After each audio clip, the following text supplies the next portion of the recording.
So this is my Sovol SV01 3D printer, which is basically the same as an Ender and some other brands.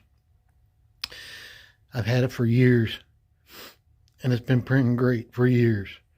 And finally one day I started getting this thermal runaway failure, asking me to reset, and started reading all the threads, and everything was pointing to new hot end thermistor, whatever.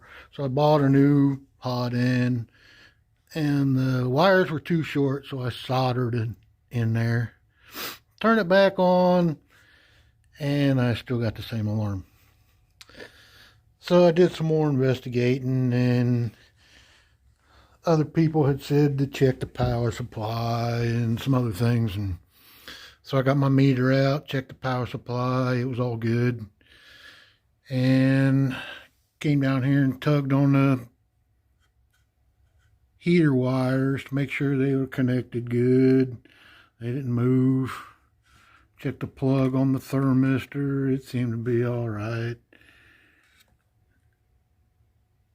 And then I stuck a screwdriver in those two holes to see how tight the screws were.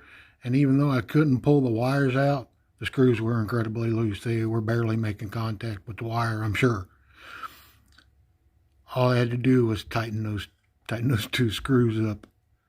Turned it on, and it turned the temperature on. It started heating right up, went all the way up to temperature, no problem. So whether it was a combination of the new thermistor and the loose wires, I don't know. But before you replace your hot end, just check and see that those two screws are tight. Hopefully I just saved you a little money. Since I had the problem even after I changed the hot end, I think that the screws were probably the whole problem. But while you're in there, I suggest tightening the screws for the bed as well, because I found they were just a little bit loose as well. There you go. And actually, now that I think about it, my original failure was a thermal runaway,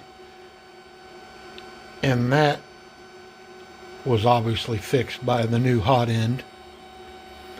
And once I put the new hot end on, then the failure became a heater failure, and that's what took the tightening of the screws to fix.